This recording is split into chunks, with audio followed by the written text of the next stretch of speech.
that wasn't necessarily broken, but still trying to fix it, trying to get it back to what it always was. And there was only one way to do that.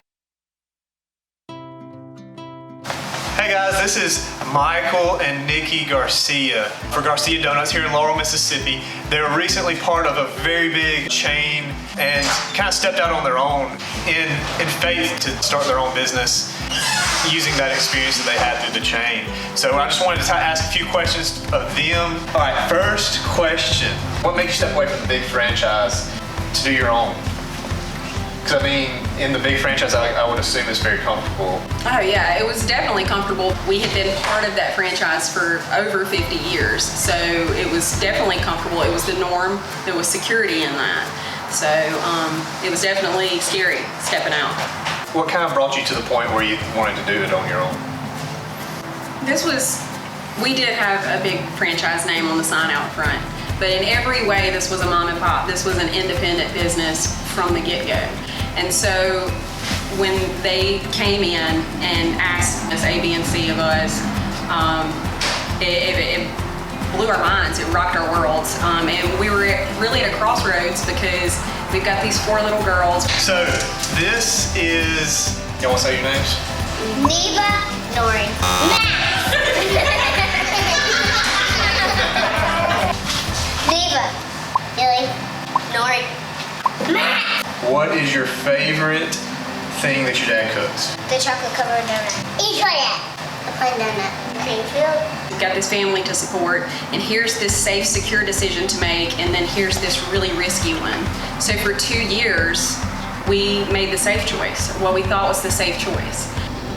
You know, I think there's something to be said for safety. There's something to be said for security, but there's more to be said for listening to what God's telling you and listening to what your community is telling you and going with that confirmation from God, like this is what I want you to do, hearing it and responding to it. And so when we made the change and we were doing what they wanted us to do, Laurel didn't respond in a positive way. For them, it wasn't what it always was either. It wasn't the mom and pop that they had grew up. I mean, a lot of these adults that now have grandkids came in here as children and they bought products that they loved. And when it all changed, you know, that affected our sales. And so we prayed about it.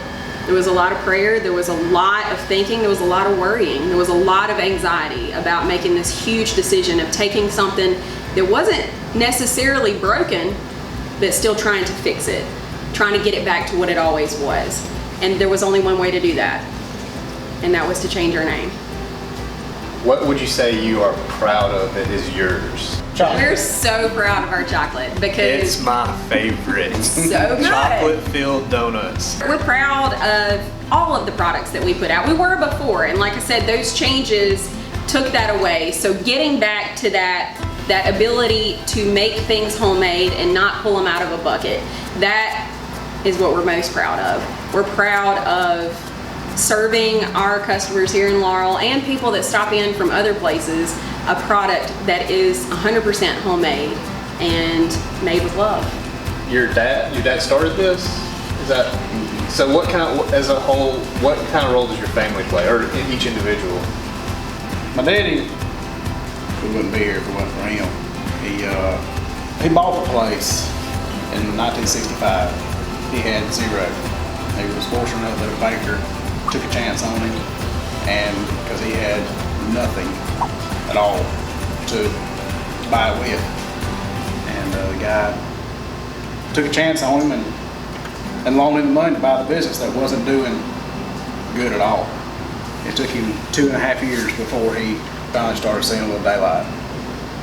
That was 7 days a week, every day, as hard as he could go to finally get it off the ground. And he definitely built this business with his hands, and he put the work in, he put the time in, he put the hours in, but he brought family in too. And Michael's mom, she worked right alongside him, and they did it together in every aspect of the word. It was a mom and pop.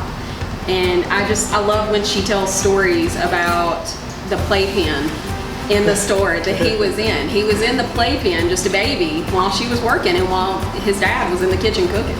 it was very much 100% a family business. Yep. And it still is. It is. And that's what we love. I love summers when my girls can come up here and Neva and Nori can run the cash register, and Max and all of her 4 years will come out here with her little apron on and she'll wipe down the tables, and lots of times she'll just sit down and talk to the customers. And Millie can do a little bit of it all. She likes working in the kitchen and she likes coming out here and talking to the customers, and they love being a part of it. What do y'all do around here? I know how to run the cash register and make twists with Daddy. I work at the window. I run a cash register and help clean tables and make twists. You make twists. Do y'all miss it now that you're in school? Yes, ma'am. Yes, ma'am. We never get any lunch. He didn't bring you home? Well, only one time. Max, what do you think about your sisters all being at school? Sad. You said you were happy the other day. Do you like it or not like it? I like it because we can have donuts whenever we want. And they're free. And we have no bigger dream than for them to come in and take over and just keep it going. Are they going to fight over who's going to take it over? Yes, they already do. They already do. When you ask them what they're going to be when they grow up, each one will say, I'm going to own the donut shop. And so, yeah, that's probably going to get weird later, but something tells me that like brothers and sisters do, these 4 sisters will work it out. What was something in the transition that you didn't expect? I didn't expect it to be so crazy. When that sign changed out front, it changed at 9 a.m., right? Around 9 a.m. The cars started pulling in and they didn't stop for 2 weeks. I mean, we would look out and the line would be the car line around the building, down 16th Avenue, people standing in line all the way out the door, standing out in the weather, just standing out there waiting to come in and get that old chocolate filled donut, that old chocolate iced donut. They wanted what they grew up with. I had no idea that was going to happen. I thought it might be, I prayed that it would be a good change. I had no idea that would happen, the response. And really all this was without any advertising, right? Like, Zero advertising. I have an Instagram account for the shop, and other than that, we did still have done zero formal advertising about our change. So, all word of mouth. Laurel people are a force to be reckoned with. Laurel people stick together, they support each other. Laurel people support small business. I actually get a little teary thinking about it because when that sign changed out front, there was a fear of what would happen. And this whole thing is about taking that leap of faith. I have faith in my God, but I have just an overwhelming amount of faith in the people of Laurel because they have been there for us through the decades that the community's just been fantastic. They have welcomed the change with open arms. They've not only been supportive, they've been enthusiastic and just our biggest cheerleaders, and the community couldn't do any more than what they've already done. Just being there, and they showed us that it's not about the name that's on a sign, it's about the people that are inside the building, the heart that's in there, the love that's in there, and the product that you're putting out. They showed us that. The community couldn't do anything better than what they've done. Last question, what's next? We're gonna keep doing what we're doing. We're gonna keep doing what we believe in. We're gonna sell a product that we love. We're gonna have our family up here greeting and just loving on our customers. And Lunch on Saturdays? lunch on Saturdays. Okay. Hey, I feel confident that lunch on Saturdays would actually do really good, but you have to reserve some time for your family.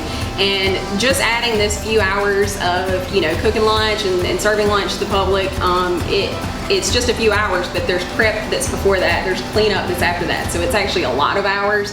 So we want to reserve those weekend hours for our babies. Yeah, that's understandable. With our family. Is there anything else you'd want to tell anybody watching? You should never second guess yourself. If I could ever tell anybody anything, don't ever second guess yourself. Whatever your instincts tell you to do, that's what you need to go with.